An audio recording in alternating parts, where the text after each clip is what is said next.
Sa number 2, diesel magasaka sa malapit sa 5 pesos kada litro. Piso naman sa gasolina. Ginanunsyo sa Department of Energy nga may pagsaka na naman sa presyo ng diesel, gasoline kag kerosene. Ang price range sang saka sa diesel humalin sa masobra sa 2 ka pesos tubtub masobra sa 4 pesos.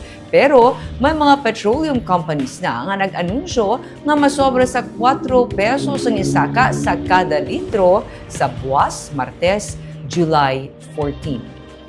Muma na sini ang price range sang saka sa kerosene masobra sa 2 ka pesos tubtub masobra sa 4 pesos ang saka sa kada litro.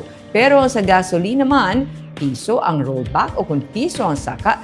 Pero sa announcements ng iba nga petroleum companies, piso ang saka sa kada litro sa gasolina. Sunod-sunod na naman liwat ang saka sa presyo sa produkto petrolyo sa world market tugas ang tension sa Middle